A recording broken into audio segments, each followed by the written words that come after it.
Welcome to NCC. We're glad you're here. Thank you for trying out a lecture. You can learn at your own pace, contact the professor with questions, and meet with other students and the professor for lunch every month. We have many options for learning. Please enjoy, and we'll be in touch by email, or you can contact us at any time. Hi, this is a lecture about becoming a better writer.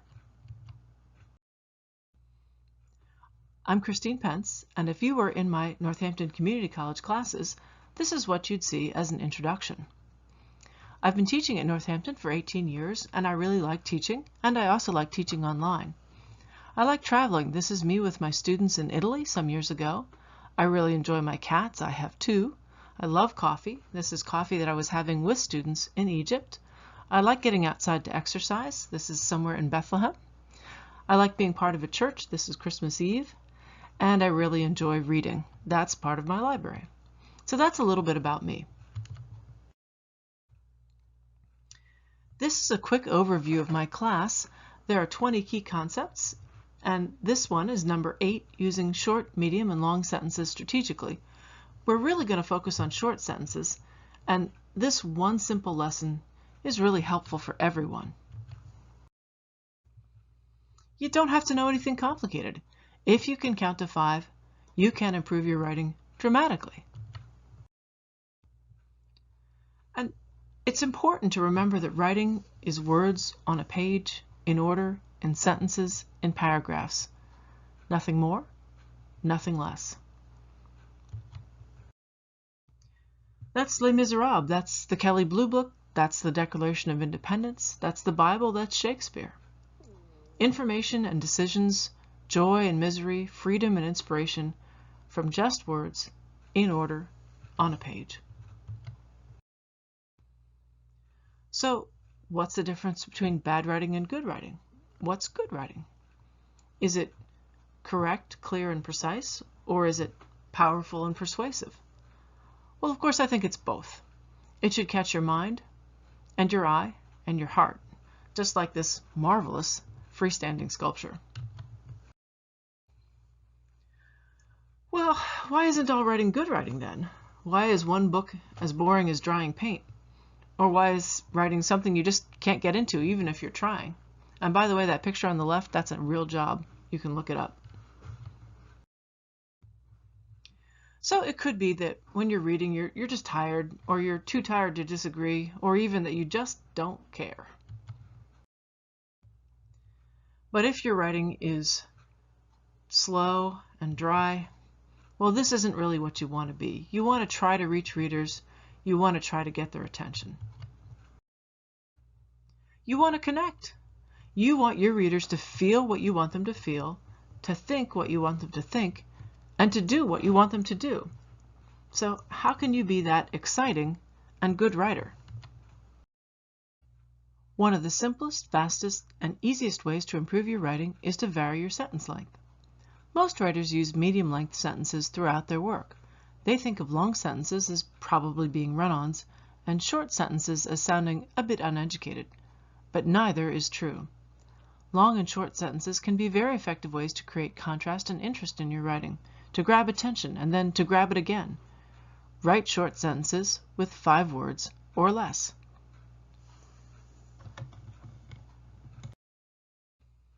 I want you to look at an example from a really great article on the history of emojis. It's called Smile, You're Speaking Emoji, The Rapid Evolution of a Wordless Tongue. It was written by Adam Sternberg for The New Yorker in 2014, and not only was it an award winner, it's a fun read. I have a link here on the right, and I'm going to read it to you. Consider the tilde. There it is, that little squiggle hanging out on the far upper left-hand side of your computer keyboard. The symbol dates back to ancient Greece, though tilde comes from Spanish, and in modern English it's used to indicate approximately, e.g. approximately 30 years, or equivalence. X is approximately equivalent to Y in mathematics.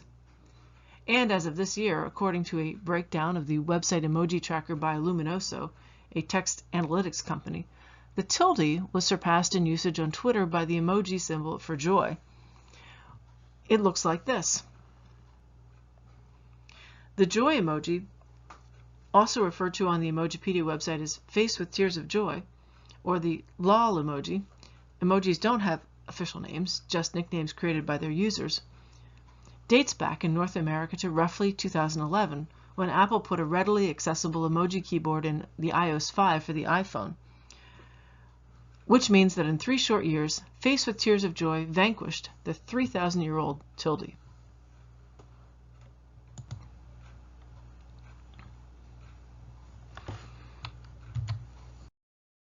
This paragraph, by contrast, starts with a really long sentence, and it is a longer paragraph. It uses the short sentence in the middle.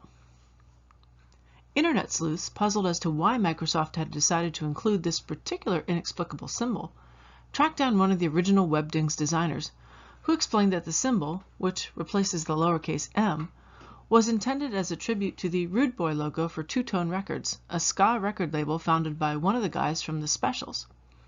Now, at least as far as your Unicode reading smartphone is concerned, man in business suit levitating is as legitimate a character as the numeral 5, or the letter A, or the tilde, or poo.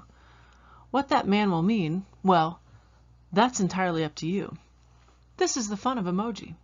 The nail painting emoji in some circles has come to mean I'm not bothered, or haters gonna hate. Man in business suit levitating could mean jumping for joy, or it could mean mystery. Online speculators have already nicknamed it the man in black emoji. As Wortham explains about her favorite emoji, the tempura shrimp, what she loves about it is precisely the fact that it can have as many different meanings. Sometimes she uses it to mean foul or salty mood when she wants to curl up like a shrimp. With some of her friends, the shrimp morphed into a joke that stands for Mariah Carey, something about her complexion and the way she's always stuffed into a tubish dress, Wortham writes in her shrimp essay. Others use the shrimp as quirky filler, a nod, a wink, an acknowledgement that you're simply thinking of someone. Tempura shrimp emoji, she writes, has become a way to be present when there's nothing else to say at all.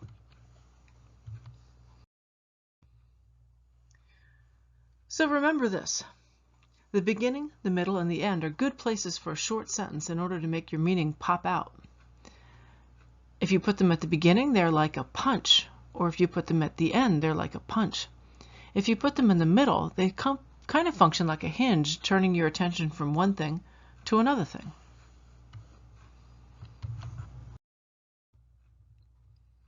Now let's look at another short summary. This one is a biography, and it originally came from biography.com. It feels a little dull because each sentence is about the same length as the next one. So let's see if we can make additions and improvements by adding interesting details and varying the sentence length. Tom Landry was born on September 11, 1924, in Mission, Texas. From 1950 to 1955, he played pro football for the New York Giants. In 1960, he was appointed head coach of the Dallas Cowboys. As coach, he led the Cowboys to 20 winning seasons in a row, multiple championship games, and Super Bowls. In the 1990s, Landry made it to the Pro Football Hall of Fame. He died on February 12, 2000, in Dallas, Texas. Okay, let's see what we can do with this. It's a little longer, but I think it's going to be a bit more effective. We've added 3 short sentences to frame the essential details of Landry's life, and we've given him 1 short sentence to say himself. Tom Landry had a 50-year career in football. Born on September 11, 1924 in Mission, Texas, Landry played throughout high school and had a 12-0 game record in his senior year. After a distinguished stint in the Air Force and after graduating with honors from his college, he played pro football for the New York Giants from 1950 to 1955. Then, Landry found his true calling as a coach. In 1960, he was appointed head coach of the Dallas Cowboys. As coach, he led the Cowboys to 20 winning seasons in a row, multiple championship games and Super Bowls, and in the 1990s, Landry made it to the Pro Football Hall of Fame. Landry died on February 12, 2000 in Dallas, Texas. Landry was a stellar coach. He said it best himself. Really, coaching is simplicity. It's getting players to play better than they think that they can. So there you see some improvements to a short, dull paragraph. It's a little longer, but it's got a little bit more pointing, and those short sentences help distinguish what we really want to say about Tom Landry. Well, the last thing I want to cover is the NASA announces that Mars has water moment. And the internet had a lot of fun with this. Just giving you two examples here.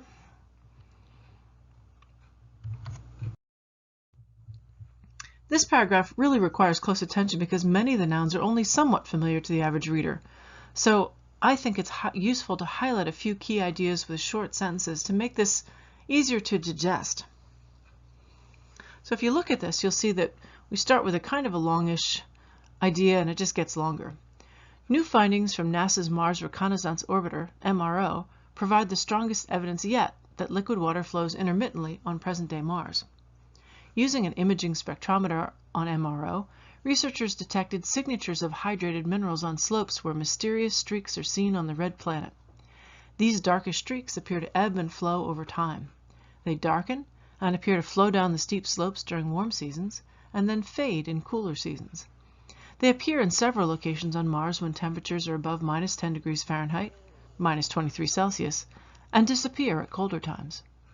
Our quest on Mars has been to follow the water in our search for life in the universe, and now we have convincing science that validates what we've long suspected, said John Grunsfeld, astronaut and Associate Administrator of NASA's Science Mission Directorate in Washington. This is a significant development as it appears to confirm that water, albeit briny, is flowing today on the surface of Mars. All right, that's okay. Let's see if we can improve it a little bit. Now we can add a more dramatic opening sentence to show what the point of the research is.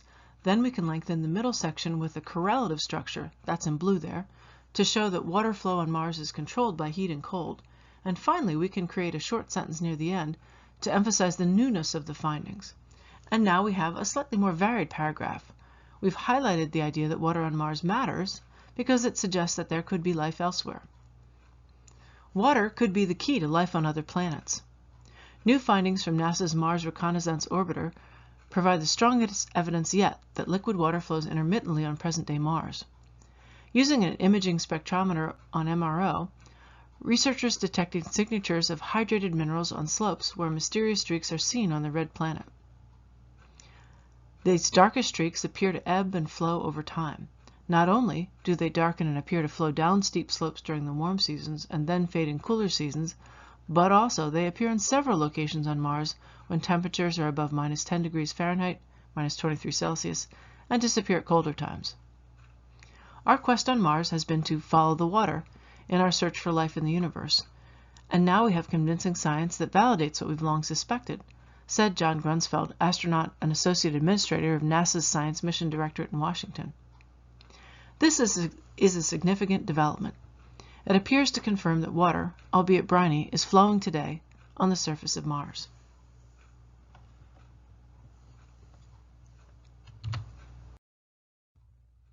So, I've just gone over the short sentence and how to use short, medium, and long sentences strategically.